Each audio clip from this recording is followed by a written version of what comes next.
resume recording. Oh, it's very like the little American voice.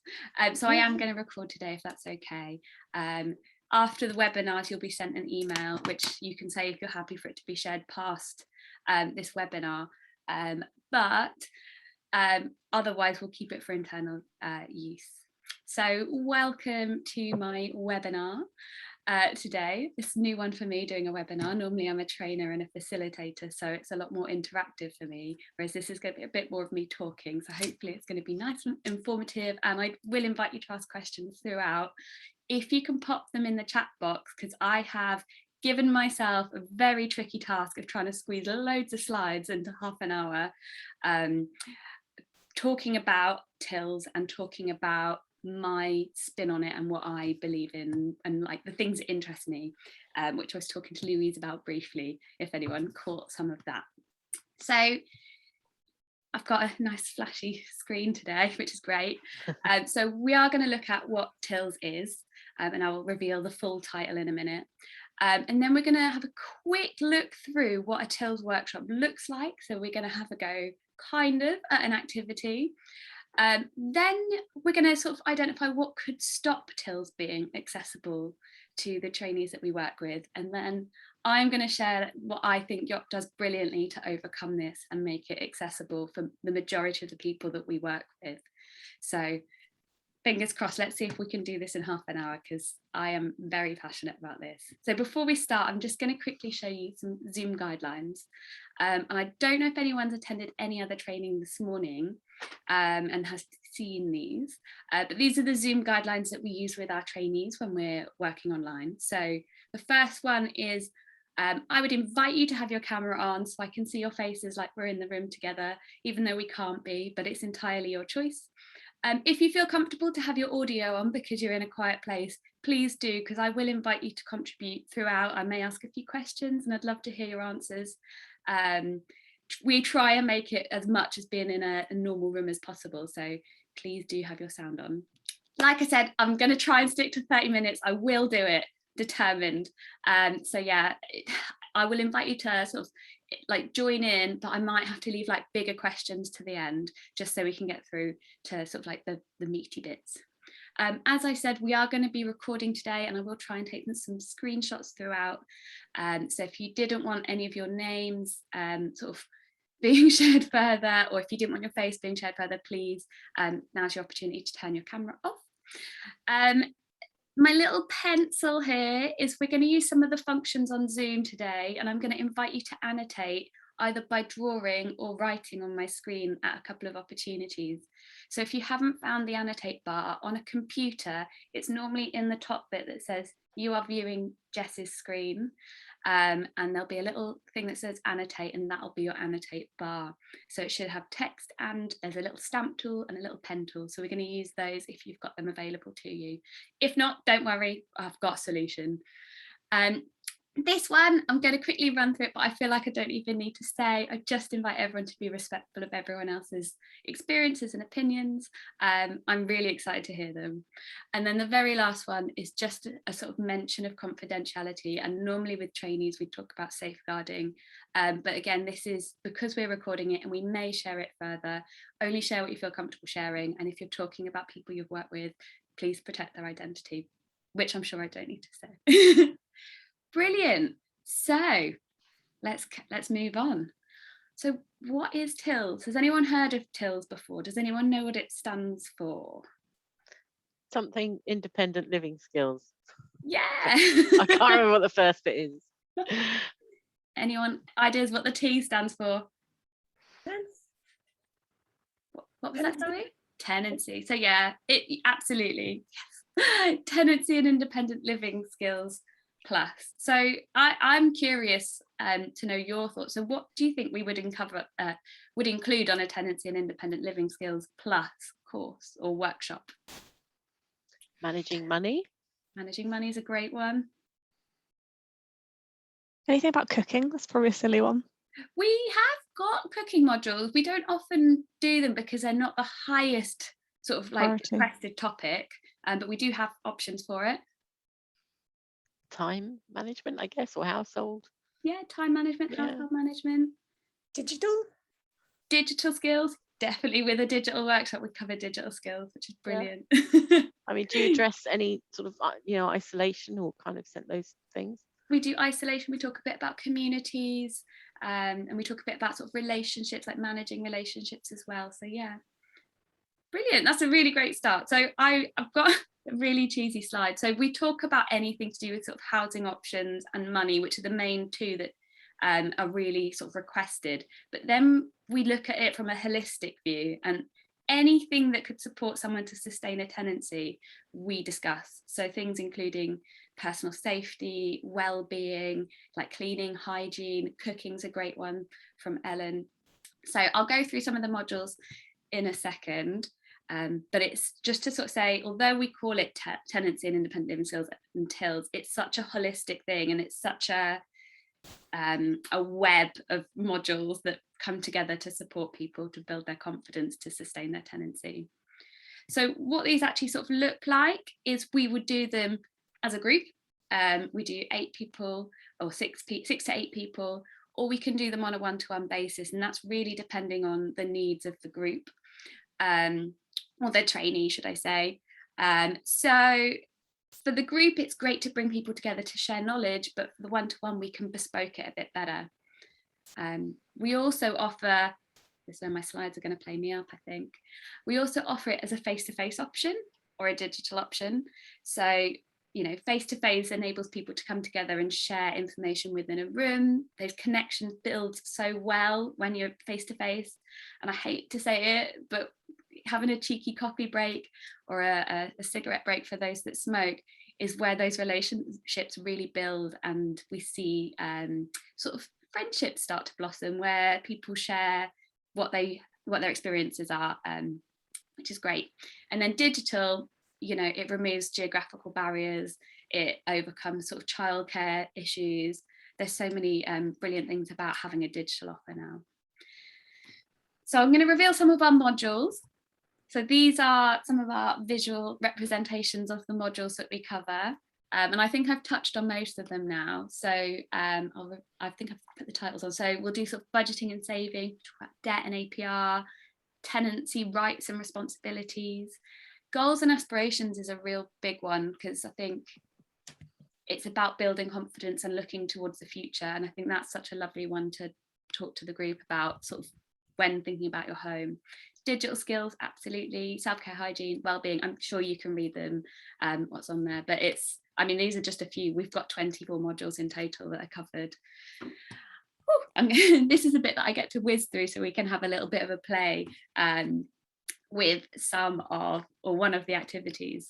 So we are going to have a look at our bills activity. And I have structured it ever so slightly different, because I have to do it in about 5 minutes rather than the half an hour that we normally have. So I am going to get you to participate if you feel comfortable to. So one of the things that we ask our trainees is what they think they're going to have to pay for or put money aside for when they get their own place. So this is the question: what are all the things you need to buy or pay for each month? So I'm interested to hear some of your thoughts on what are the things they're going to answer, or that you know of. Shout them out. Utilities, water, electric, gas. Yeah. Absolutely. Food. All the food. Food and treats we've got. I was thinking food as well. Clothes. I think so. Yeah, clothes. That's a good one. Clothes, Yeah. repairs. Toiletries. Toiletries. Yeah. Stuff, yeah, there's always something that comes in unannounced. Yeah. Repairs. I mean, light bulbs are a £5 each, aren't they, these I days? know. What's going on? Yeah. Travel when you're allowed to move around, like a bus ticket, Yeah. train, whatever. Travel. Yeah. Yeah, definitely. Yeah. And I'm not going to make you name them all in the interest of time, but I will tell you that every single one of those dots on the screen you can see is going to have a picture on when I reveal it. Because there are, I know as an adult managing my bills, I forget how many things I need to put money aside for and think about and pay. So these are all the main ones that we share with trainees, and subscriptions. Oh yeah. I like that. You're mad. Yeah, you certainly don't want to forget them. Yeah. at this point, we definitely ask trainees to then still guess the answers based on the pictures, because, you know, we believe that you're more likely to remember something if you say it yourself. For this activity, I've very kindly, and to save my typing, I've written the answers on the screen. So looking at those, are there any that I've missed that you can think of? No, I think you've got Wi-Fi, yeah. Yes, some will come more often than others, Yeah. and some will be. It'll be interesting to see the proportion as well. Yeah. Yeah, and it depends on your property. And in Norfolk, we have a lot of septic tanks, so you need those emptied. That Yeah. doesn't come under your water bill necessarily. Also, all sorts of taxes as well that are not specifically. I mean, there will. Yeah, there are sometimes council tax or some taxes or insurances. Do we have insurance? Oh yeah, you have insurance. Yeah, insurance. Yeah. So yeah, the only one that I can think of that's not on there is if someone does have repayments where they've taken a loan or a credit card out and they have to repay them. We would also kind of classify that as a bill, even though it's a repayment scheme. We even classify savings as a bill, because it's money you want to put aside each month where you can. You stack it away. Yeah, pensions as well. Yeah, we haven't got that on there. I'll make a note. I mean, Lovely. yeah. So we are going to get a little bit interactive, and I am going to ask you to either use your pen tool, if you can find it, to sort of tick or cross or circle, or there is a stamp tool if you can find it, which might be easier. And I'm going to see if you can guess some of the averages of these costs. So I'll just share what the averages are based on. So we have the average costs for one person living in a one-bed place independently in Norwich. So I'm going to reveal some costs. They'll be in the bottom left corner, and I would love to hear your thoughts. If you can't find the tool, I will allow you to shout out. So which one of those bills, I know I've removed all the names now, which one do you think would be £100 a month? Cigarettes, could be anything. Well, depending on how you smoke, right? Yeah. Food, lovely. I don't know, electricity and gas. Ooh, yeah. Oh, no, not one. No, not for one bed, for one person in one. No, really. Well, Yeah.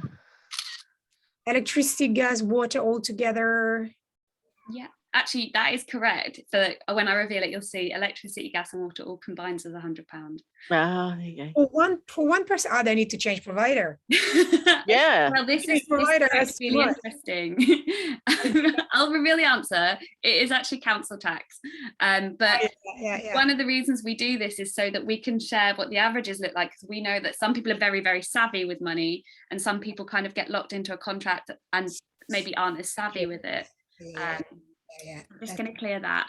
That is so revealing. People must have so many insights by doing just that exercise. Yeah. So I'm conscious of time, because the next bit is for me the most important bit. So I am going to quickly, sneakily reveal the next few answers. So we were going to look at which ones cost £60 on average, and the answer for that was food and travel separately. Food £60, travel £60 a month.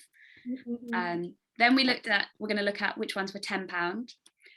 So there's a couple of these. So there's cleaning, toiletries, prescriptions and subscriptions, and then TV license. Subscription can really go up if you got a pet. The pet subscription as well. That's another thing. Oh gosh, yeah, and the costs just mount. So these are the average costs that we use to share with trainees. And I'd sort of invite quickly your thoughts on those. Are any of them a surprise to you? Do any look really high? I'd say some of them are low. I mean, I know for example that Netflix is at least £5 a month, and so if you're subscribing to more than one of those, I think it's probably likely to be more. I guess as you say, it's an average, so it's going to balance out those people who are using less. But pets can be hugely expensive. I have a puppy that tells me that. Yeah. Oh man, yeah, they're so expensive. £50 a month, is it, for smoking, for cigarettes? Yeah. That's a huge cost. as a non-smoker. Yeah. Interestingly, I've recently done 2 workshops, and one of them said, "Core blimey, that's a lot," and the other one said, "God, that's not enough." So it's really strange depending on It the depends area. on your habits, doesn't it? I mean, I used to smoke very lightly, but I know that a packet is about £8 a packet. Right. So, but I know that there are people who will do, 50 a week or whatever. So, The phone is as well extortionate. And do you actually do a workshop on how just to put all your bill on a spreadsheet or in a way or in mind map or whatever, and just negotiate or pick up the phone and negotiate or review or unsubscribe to stuff? Do you have that as well in your package? So we don't sit down with people and do it with them, but we do sort of signpost them to people that can support them to do it. And I'll show you in a second, we share top tips as a group of like places you can go to shop around or tips to save money. I know that phone bill to me, £45 looks really high compared to mine. But if, having a top of the range iPhone for someone is a priority, then that's actually quite cheap, which scares me. Mine's 43 a month. So and that isn't necessarily once you've paid for the phone. I mean, mine just went down to £11, and my phone's really good. I thought, well, that'll last me another couple of years, and probably dropped it and smashed the screen. So no, I'll never go further than £10 now. I'm the same. I'm really thrifty when it comes to bills, but these are great averages. So what we then share is the total for all of those averages together, which I'm ready to sort of blow your mind. Nearly £1,000 on those. And the reason we sort of share it is there's 2 things. One, it's good for trainees to kind of see the average, because if they did get a really extortionate bill, it might prompt them to sort of maybe question it. But also this activity then allows us to look at or share as a group some of the ways we can reduce costs. So I'm going to just share with you a few of the top tips. I only put a couple on there, but we then ask trainees to write some of their top tips. So my favourite one was a 3-song shower. Queue up 3 songs on Spotify and finish your shower by the end of it if you're on a water meter. Cleaning products you can make your own. Apply for a council tax reduction if you're still getting charged council tax. So it's a great opportunity to sort of fill the screen with all the tips that the trainees are doing already and sort of celebrating that. I think perhaps what people don't realise, what perhaps maybe, I don't know, I'm sure you discussed this, is the fact that actually you can't just sort of set up a direct debit and then walk away and then leave it. You do have to keep checking. You have to make sure that you haven't been overcharged. You have to check that rates are changing, read your meter, because nowadays you read your own meter and put that in online mostly, don't you? And I think it is just that it's actually a commitment, and the mental energy it takes to keep managing your bills. There's ways to gamify these things. Surely there must be an app for that. That's true. I just wanted to quickly show you, because I am sort of very conscious of time. This is what it looks like face to face, this exact activity. And this one on the left, you can see all the lovely tips that they've shared with each other. I think they've also identified what the actual costs would be for them. We also then do a little bit about identifying priorities when money might be tighter one month. What are the ones that are really important for you to pay? What are the ones that maybe you don't need to pay right now, or you can cancel because they're not a priority? Which is a great sort of activity to really get people thinking, and there's some proper arguments. And then the last one is just talking through some of the consequences, and getting the trainees to identify what some of the consequences of not paying for those bills or putting money aside for certain things is. So I'm going to whiz through, because the next bit's a bit that I'm really passionate about. So my question to you, and if you can find your stamp tool, I'd ask you to stamp on the line quickly, is I'm really interested to hear your thoughts on, how do you agree with this statement of, I know what makes TILS accessible for all? And then I'm going to reveal the exciting bit. And I know some of you might know TILS already, some of you might not, some of you might know some of our values, some of you might not. So there's no right or wrong answer, but we're going to rescale at the end. So I'm hoping to bump you up the line a little bit. And I'll take a quick screenshot of it once you've stamped.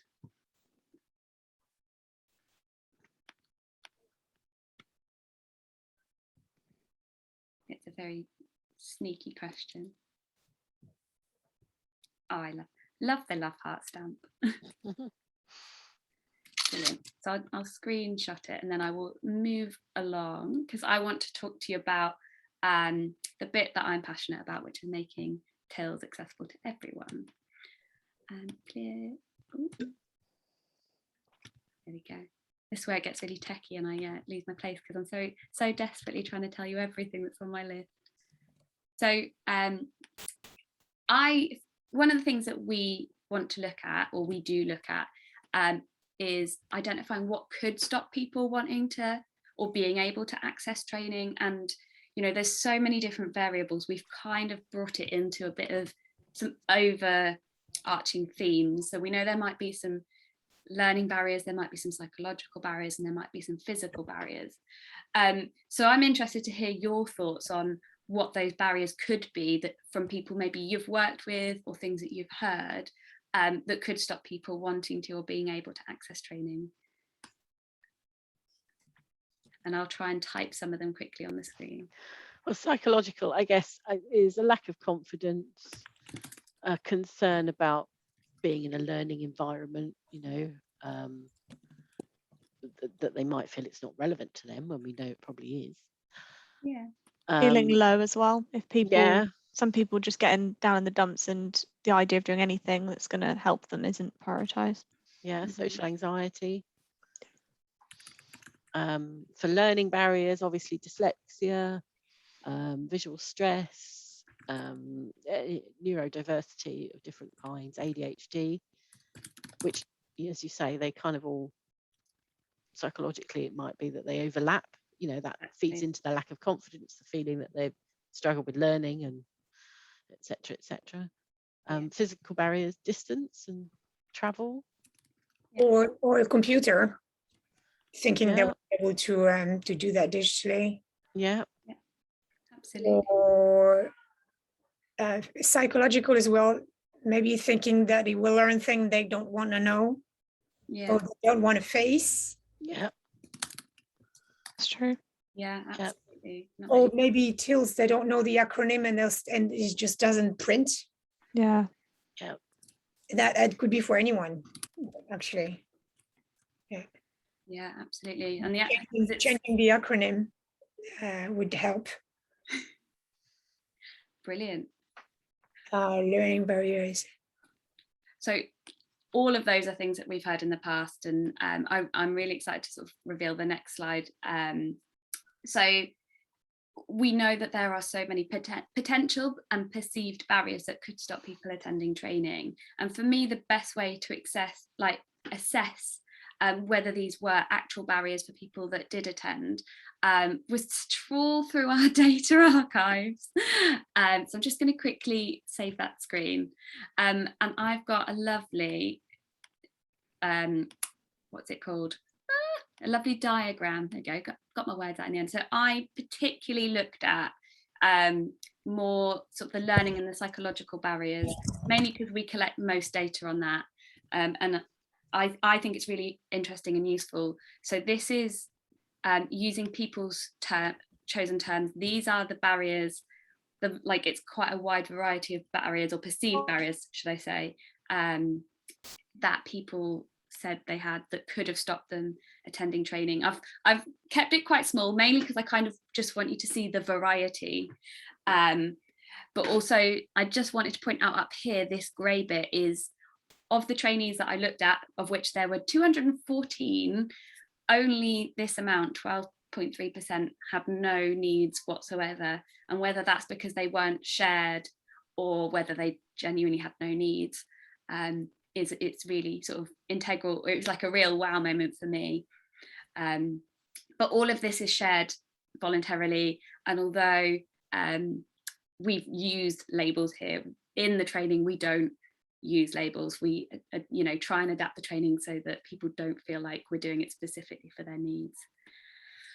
But with this, the bit that I'm quite proud to share is, despite all of those perceived barriers or potential barriers, 97% of those trainees who attended the first day of a workshop completed it. That's good. So for me, I'm like, that's it. That's the number one thing. So yeah.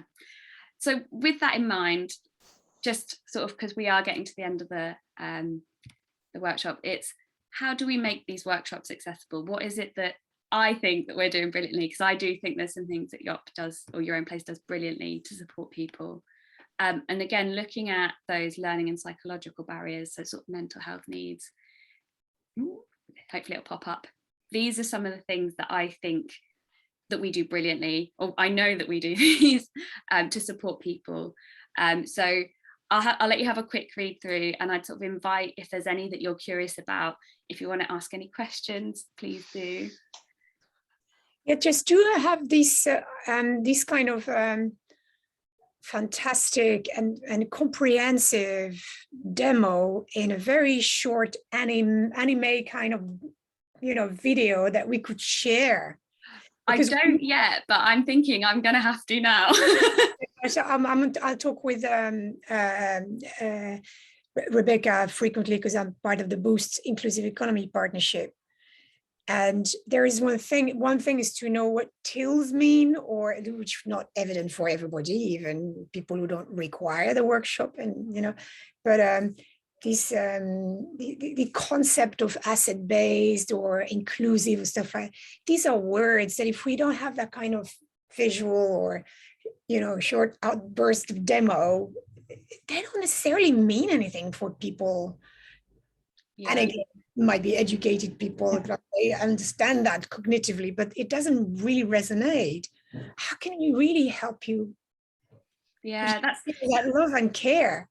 Yeah, we're definitely having something to represent this. I think having done these webinars, this is the first time that we've actually really pulled it apart to talk to people about. And so I think that's definitely our next step following these webinars. Just because I am aware we're at 12 o'clock, which means my time is up. I just want to highlight these orange ones are the ones that I hope that I have done today, just in this 30-minute webinar.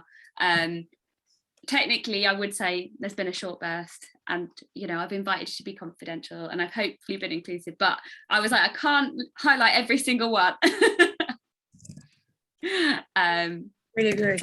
So these are just a few quotes that I'm going to finish on and let you have a quick read through. So my voice, obviously, I believe that we do everything, or as much as we physically can at the moment, to make it inclusive for everyone. But these are quotes from trainees that we've worked with who, yeah, have echoed back what I believe. So I just wanted to share them. And this particular one was a chap who really struggled with education, and he just was blown away.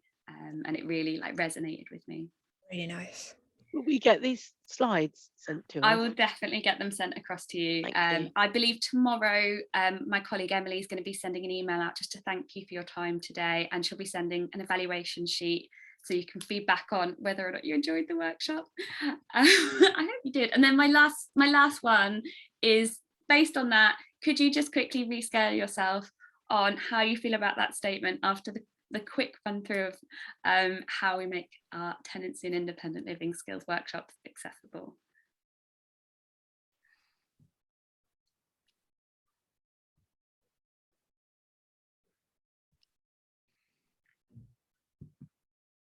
Brilliant. Thank you very much. I've gone a little bit over, but thank you so much for joining me today. Thank you. Well done, fantastic. Yeah, that was really useful. Thanks, Jess. Thank you. Thank I you. told you it's a whistle-stop tour. It is, yeah. That's what I was going to say. The reason I haven't rated it high is just because I need to digest some of the information. So it'll be great to see the slides. But yeah, it sounds brilliant. Really good. If everyone confirms about being able to share the video further, we can probably share the videos with you as well. That'd be great. Really nice. Thank you very much. Brilliant.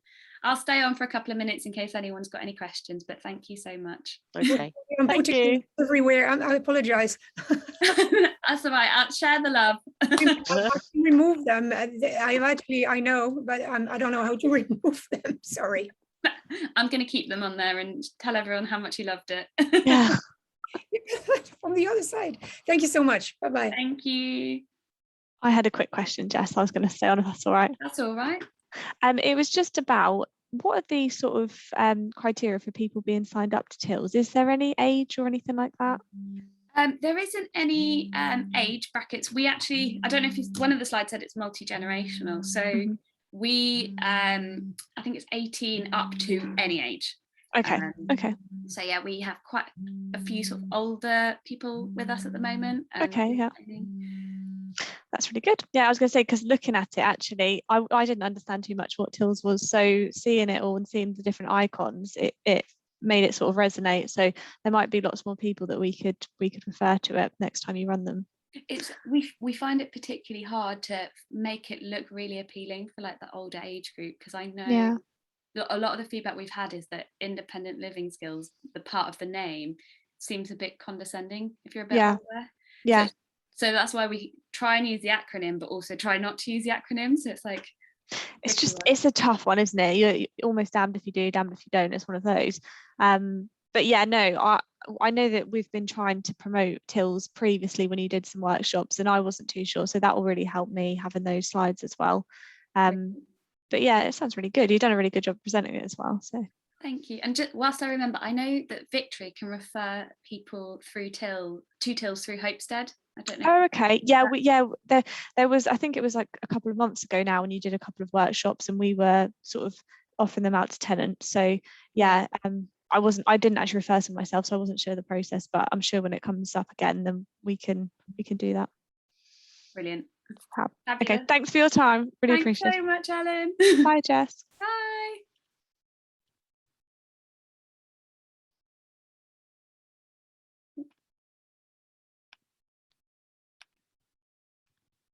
I think I just did the same thing as that lady done, Savannah, as well. That's all right. I'm gonna I'll end the meeting now, but thank you very much. No worries. Bye.